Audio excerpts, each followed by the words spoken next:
This week on Altered Geek, I talk what's up in geek culture. Featuring The Flash, Logan, Battlefield 1, Guardians of the Galaxy Volume 2, voice stuff with school, and more. You're tuned in to Steve Megatron on Altered Geek.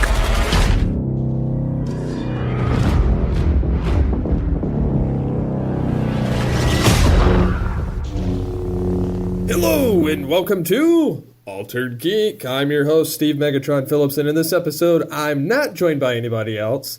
I opted to do this episode on my own for a couple of reasons. One, I felt like I wanted to just kind of, reconnect with you guys a little bit more and kind of just talk a little bit more freely and just kind of bring up other topics and whatnot. Not only that, we've been having some difficulties with audio issues based on software updates, Windows 10, and a variety of other things when we're co-hosting together. So I opted for those reasons, as well as I'm going to a camp thing this weekend with my wife and my two boys. So we won't be in town. And I need to get a full night's sleep tonight, which Thursday. This will be out on Friday morning, as per usual. And so, yeah, I just wanted to put out another episode, but I didn't necessarily want to have to put it out late or not be able to talk about what I want to talk about. Not that doesn't normally happen, but I've been kind of weird mentally in a lot of different places. I don't know if it's because I've been overworked, stressed. There's been a lot of job issues lately between not making enough money and then my direct boss getting let go last week. So...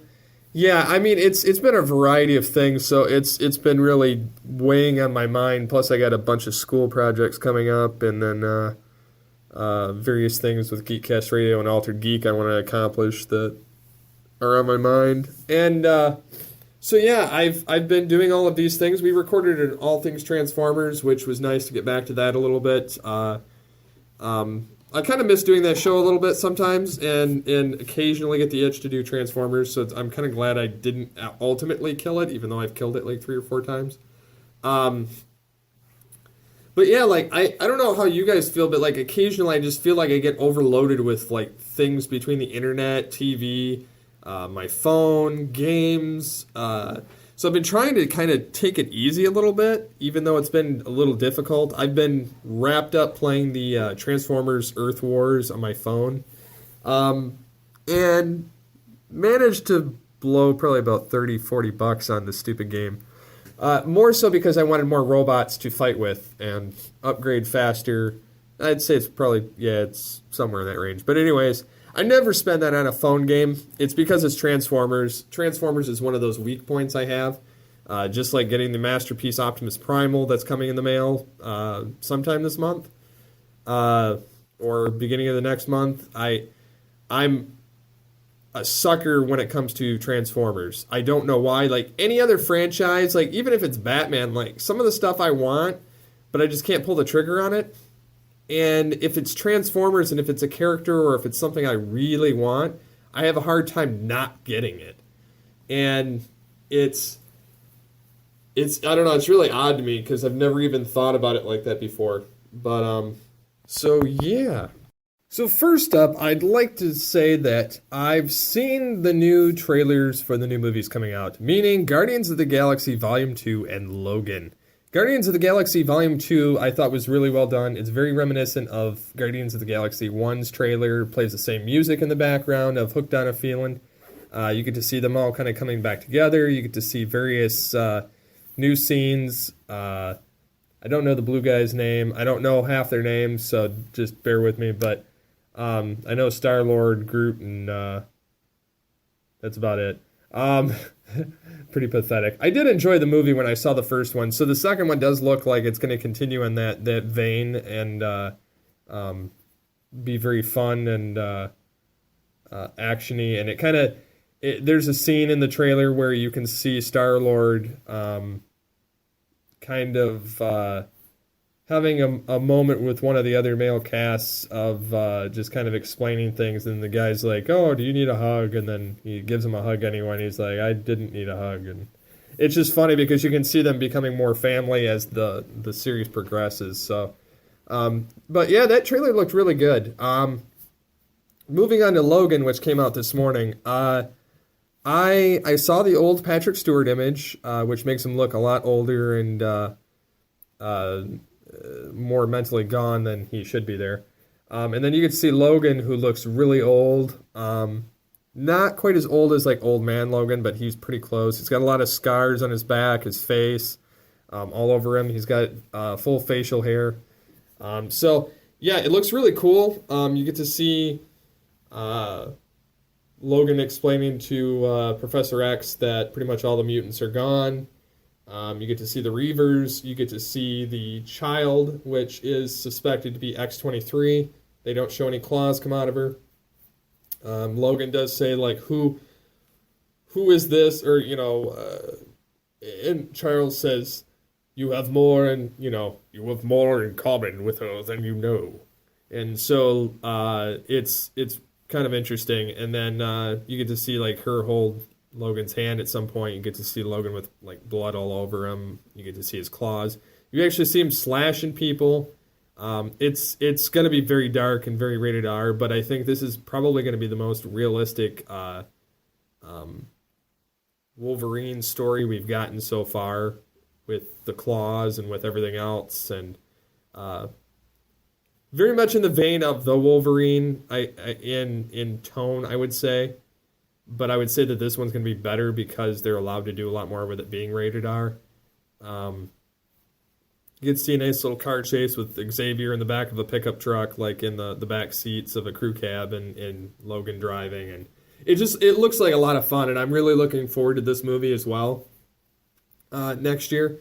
Because next year we're going to have quite a few movies that are going to actually be really good. We're going to have Guardians of the Galaxy 2, Logan. We're going to have Wonder Woman, Justice League. I'm not entirely sure. I'm not entirely sure what the other superhero movies are for Marvel. I haven't really dug too far into it. I know Star Wars Episode 8 is coming out, which that's a given I'm going to see. But yeah, like all of these films that I've mentioned so far are ones that I really want to check out next year, and I really am excited for. Kind of keeping in the vein of superheroes, we had Legends of Tomorrow. You get to see what happened, and they have a nice like Oliver Queen crossover with the character that knows about the time anomalies going on.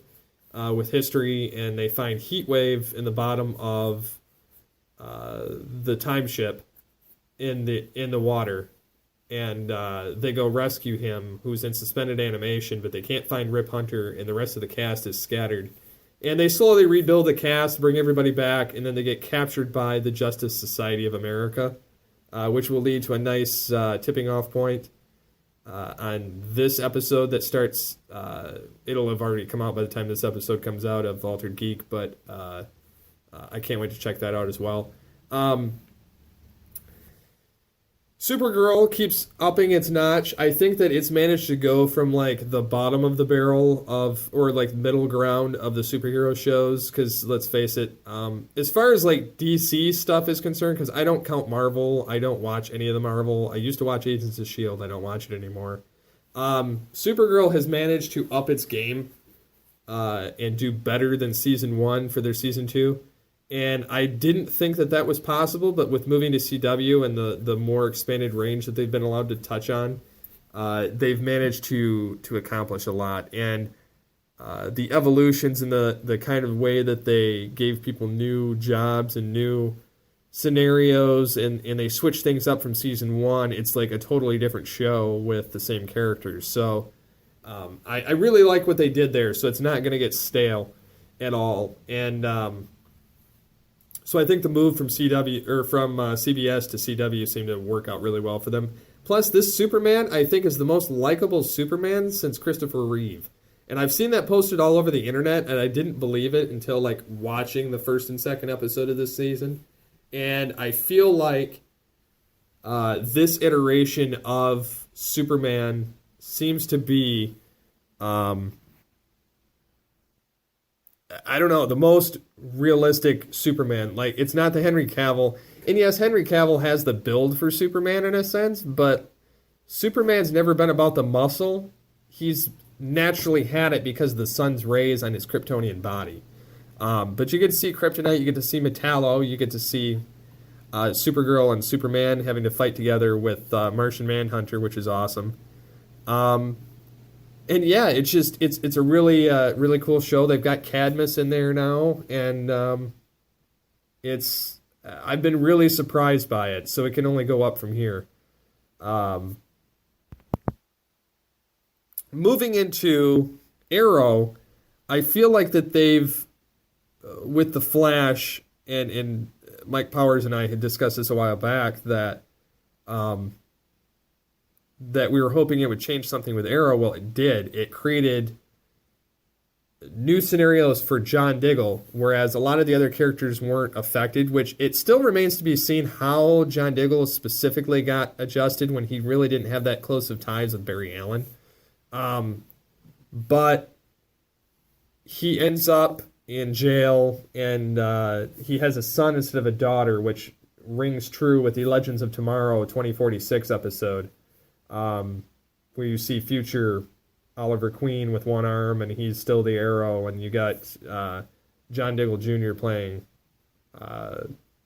the Green Arrow, and so yeah, it's very tying into that timeline. But I think that the show with the new team and everything, I think it's gotten better, and it switched up the dynamic, which this show has been in dire need of something new, and I feel like that they've accomplished that, and they've kind of gotten back to that season 1, season 2 vibe. So I have higher hopes for Arrow this season compared to seasons 3 and 4. So getting back to the CW shows, we have The Flash, which the first episode of Flashpoint was really good. The second episode was leaving some things to be desired, but it kind of reset itself back to all the characters that were affected by Flashpoint. Were kind of affected, but you had them kind of get reset on their own without Barry having to do it himself. In different scenarios in their lives, and Cisco has more of his vibe powers down. Caitlin has her Killer Frost hand starting.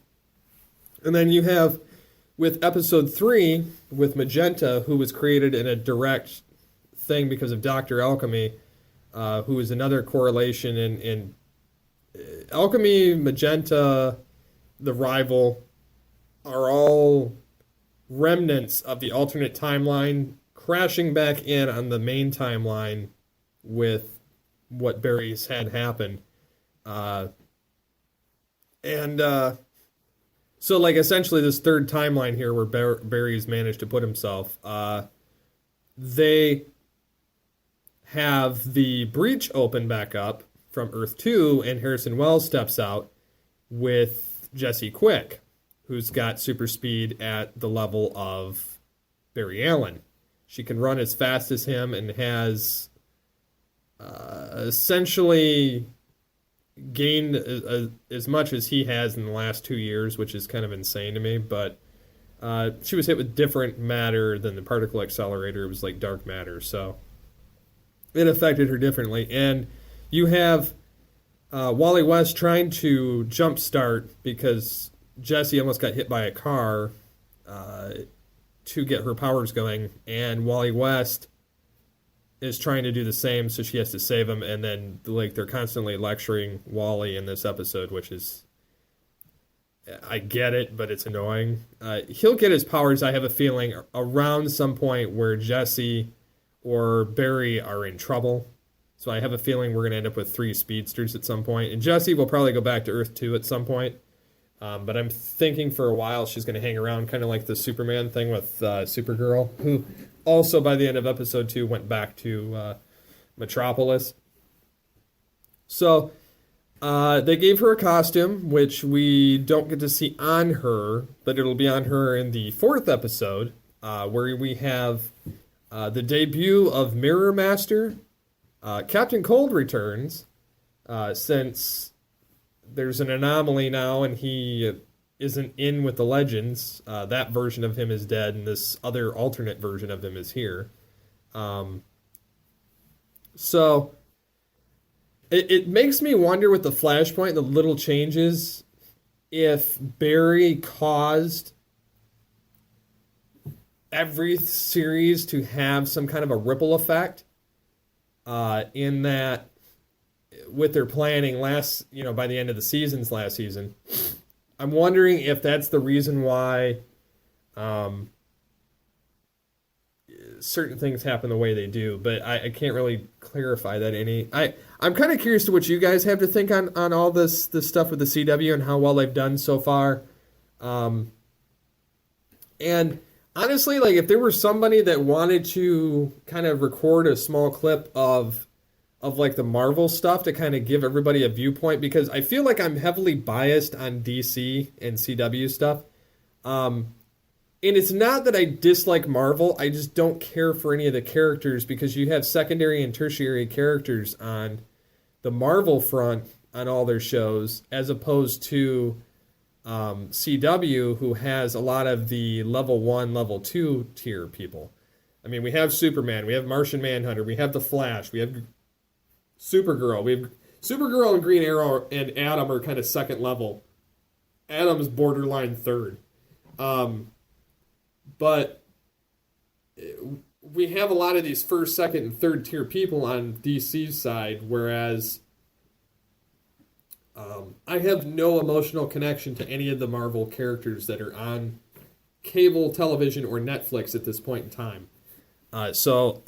If somebody were wanting to do that and send it in to me, Steve at Geekcast, or Steve at alteredgeek.com, that way I keep it separate, I would be willing to input that in the episodes too, from time to time. I'm not going to talk the superhero television shows on the podcast week to week.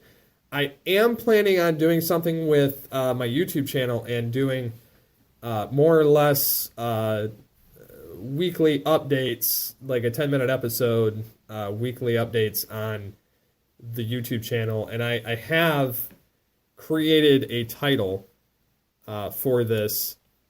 I don't know if I want to release it, though, like the title, because I don't want anybody sniping it before I have a chance to use it.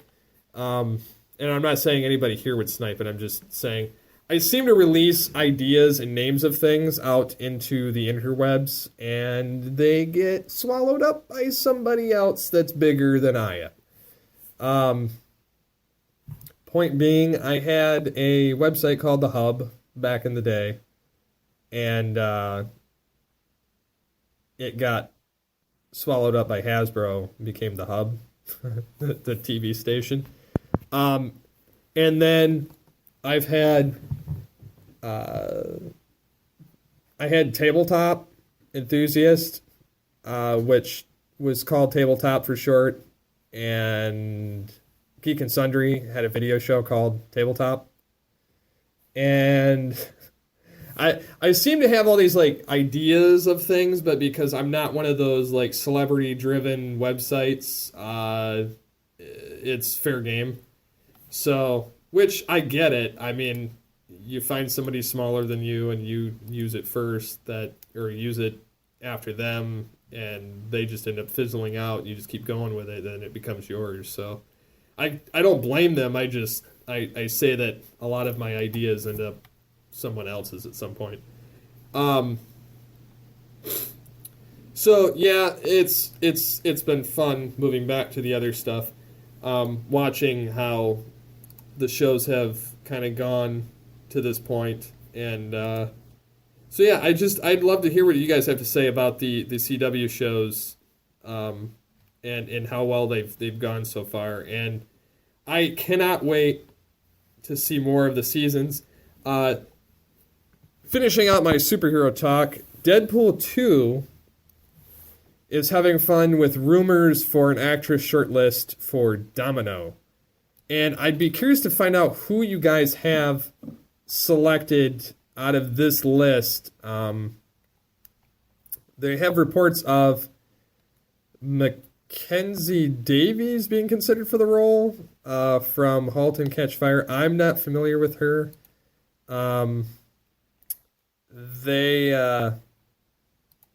They have her as one of the possibilities. Lizzie Kaplan, who I'm not familiar with either. Sienna Miller, who I would rather stayed away from it. She was in that terrible G.I. Joe movie. I don't think we need her on this. Then there's Sophia Boutella, Stephanie Sigmund, Sylvia Hooks, and Mary Elizabeth Winstead, who I think that would be probably the best choice for this role, but it depends. I'm not 100%, but I think she would make a good one to play Domino, and it would fit really well with this film. So, yeah, who would you guys think should play Domino in Deadpool 2? And obviously they're going to have cable, so it's wondering who that's going to be still. But so, yeah, with that, I'm going to take a break, and we're going to move on.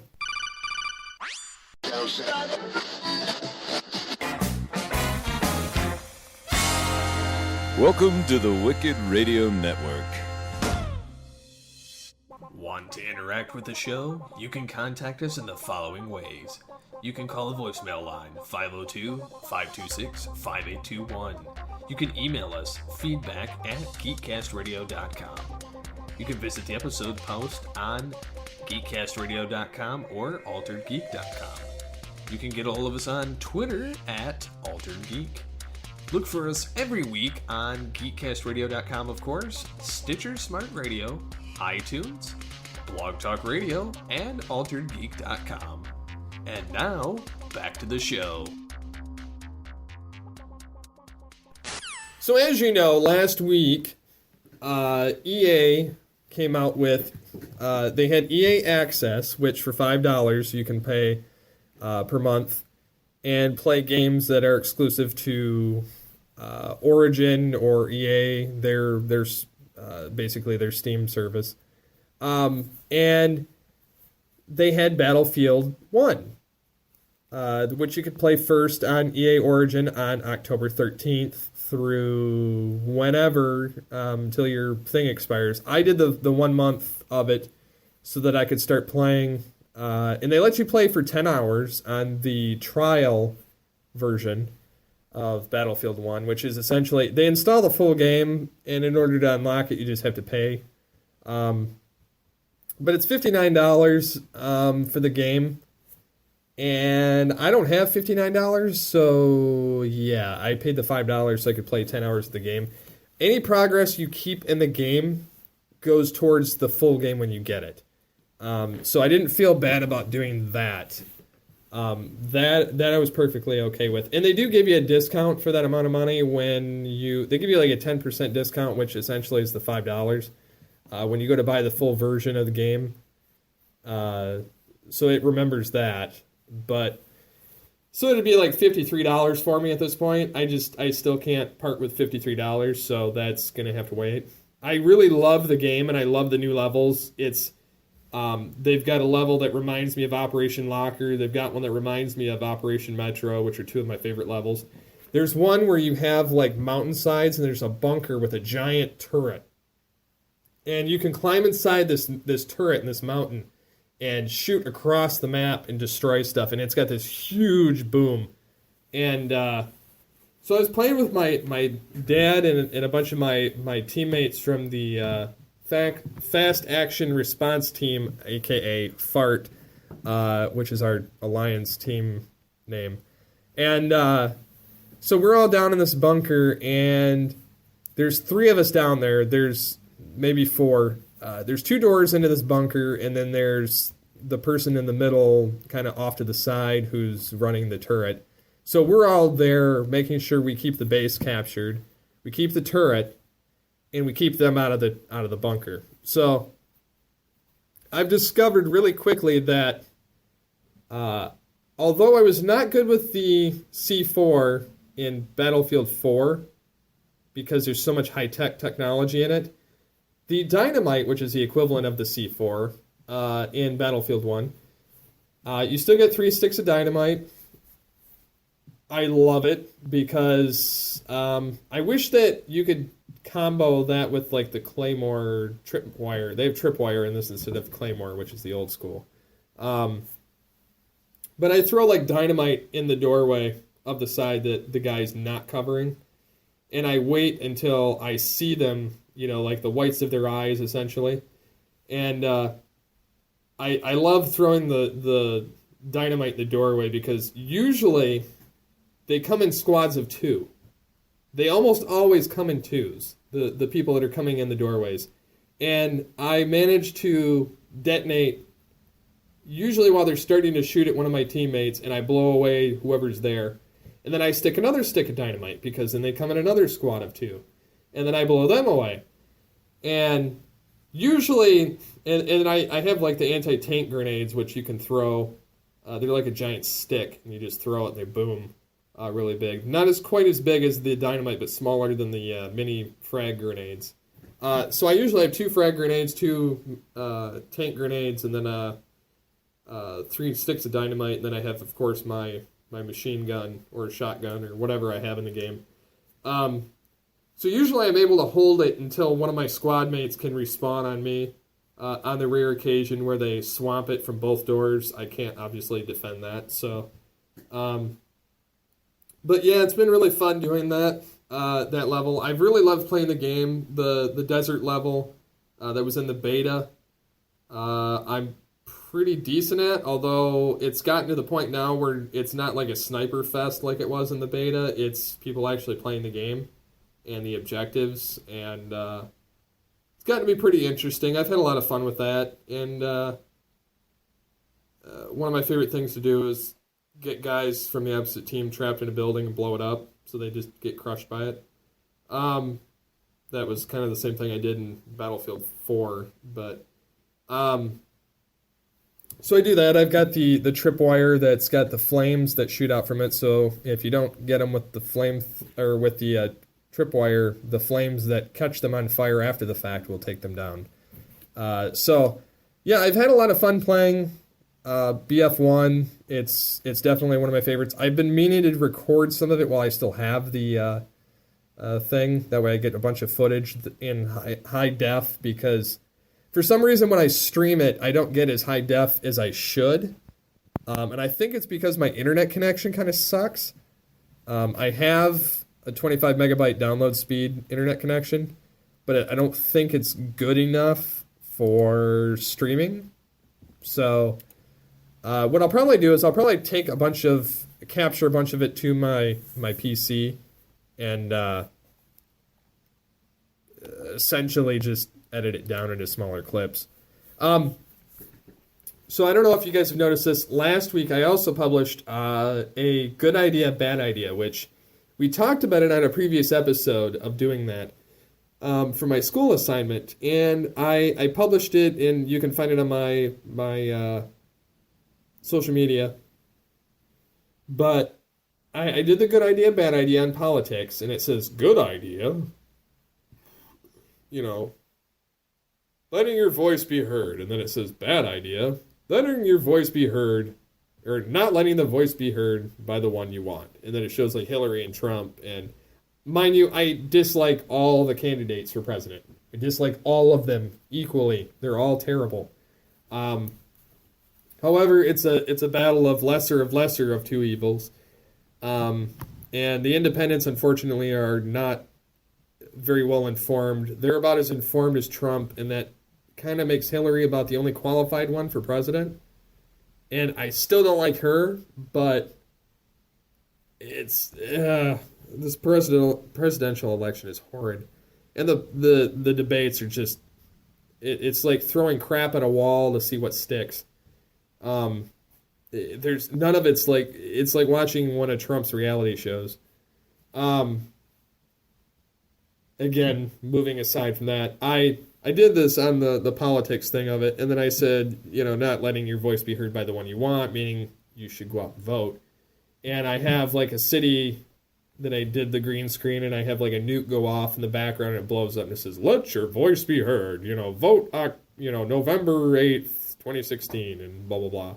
So I edited this thing together, and it's like a good idea, bad idea. So I thought it was kind of funny, and I had to make it exactly 30 seconds, which was easier said than done, but I made it work. And so my next one I have to do is a video promo for a mock TV show or a logo for a company.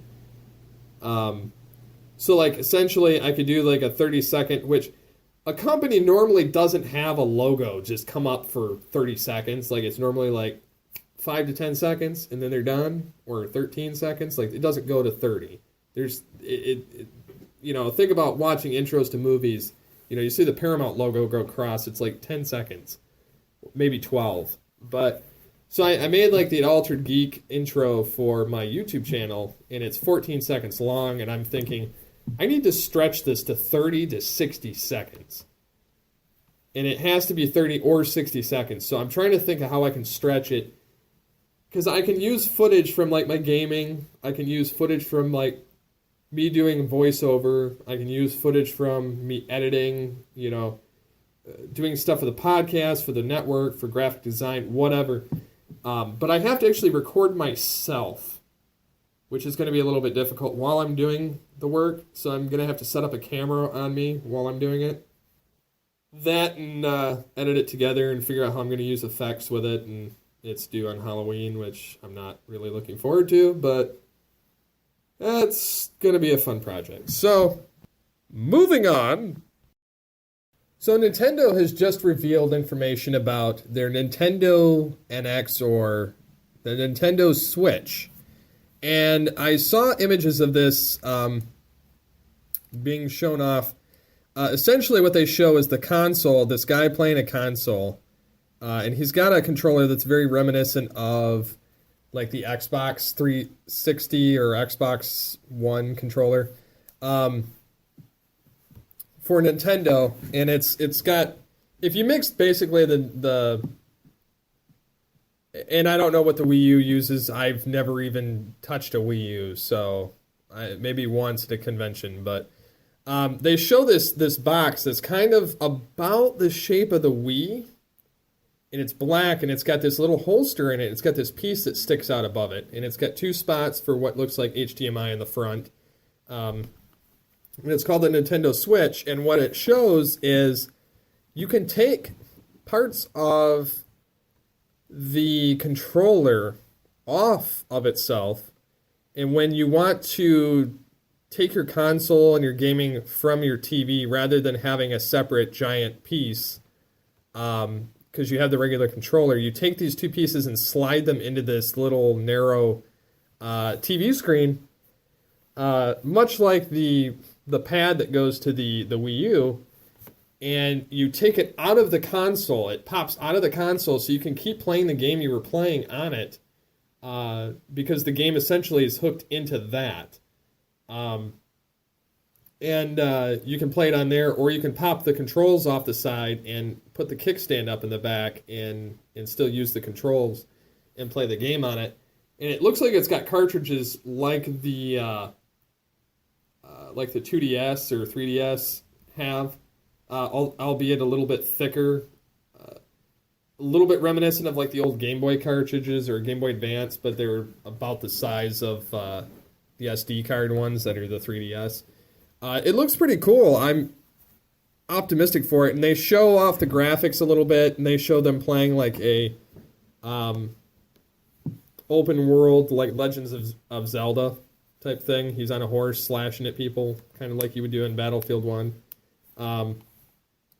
But it looks pretty neat. You can do a dual screen on it and have 2 people play. It's kind of interesting, and you can have two of them behind each other and be playing two-player, because it connects to the same game.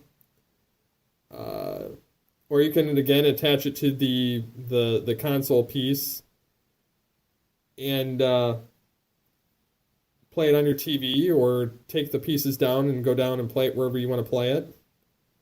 And yeah, it looks pretty neat. I'm kind of waiting to see what the specs are, the technical specs. But I guess time will tell. But the Nintendo Switch looks like it's going to be halfway decent. It says it's coming March 2017. So be on the lookout for that. And so yeah, not really sure what else I want to cover this week. I kind of have some other things that I want to do, but I'm not really, due to time reasons, I don't really want to do it. I did release a list on the Geekcast radio site and on my YouTube channel of the top 10 animated villains, which seems to, now that I look at it, seems to stem more out of the 90s. But I feel like there's a lot of villains in the 90s that kind of get overlooked most of the time. And I think that's because people just don't pay attention to it. And my list, I tried to encompass it from a different viewpoint, in that the more times they show up kind of adds to their depth as a character. Like, if you look at it as an evolution of the character themselves, so like, say, like Cobra Commander or Skeletor or Megatron or characters like that, you get an evolution with each series that takes on a different part of the persona of the character. And yes, some may do it better and some may do it worse. And even some of the originals may not be as devious or cunning or evil as they should be. Like I said, each layer adds a different depth to that character. So I tried to weigh it in that sense. And I didn't use anybody from films, animated films. I used animated TV show villains, because they're not a one-off. They have a whole season or a whole show to display who they are. And so that's why I did what I did. Yeah, so check that out, and check out all the stuff there. Again, there's some pretty cool stuff coming up on Superhero TV, so be sure to check that out. You get your first look at Mr. Terrific. You get Stardust playing a villain that's surrounded around a new drug called Stardust, which is interesting. Mark Hamill's been spotted on the set of The Flash Season 3, so I look forward to seeing that. But yeah, I'd definitely say keep up with that stuff. You got anything you guys want me to talk about next week on the show, just let me know and drop it in the comment section.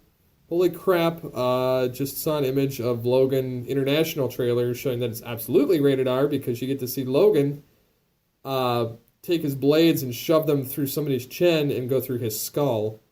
So that's a little rated R there. So yeah, a lot of stuff going on. So be sure to check out the website. Drop me a message on either Twitter at SCP21 or at Altered Geek with your questions, comments, suggestions, or send me an email, or leave them in the comments on the website. So yeah, I saw this nice little feature pop up after I kind of closed off the show. So this is a little bit of an interjection. Mark Hamill being spotted on Season 3 of The Flash has the actor dressed dramatically different than he's been in the past Trickster episodes. He's wearing period clothing, holding a Tommy gun and facing off against Jay Garrick.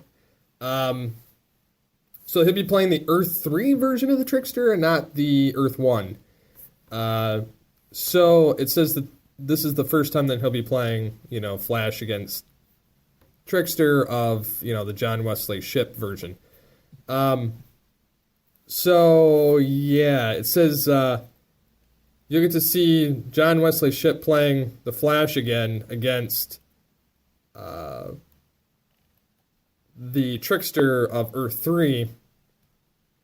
The funny thing about this is they have him in the period piece clothing, which, funny enough, this clothing is, I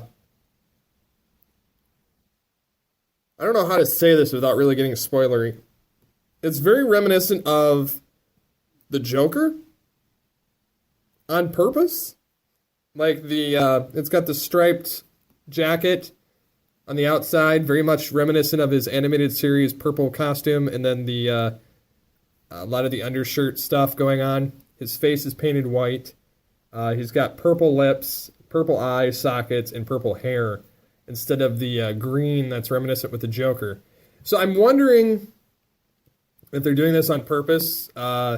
And even the site that I got it from, which is comicbook.com, says as far as in-jokes go, it's probably also worth noting that the pallid color and dark circles around his eyes give Hamill's Trickster a somewhat Joker-like effect, something that might feel a little less like an in-joke if Hamill hadn't spent much of the last 25 years voicing the Joker in various animated projects. It very much looks like that, and I hope that he uses the voice because that would be just spectacular. So I can't wait to see that in action. So yeah, until next time, get altered, get geeky with the Altered Geeks.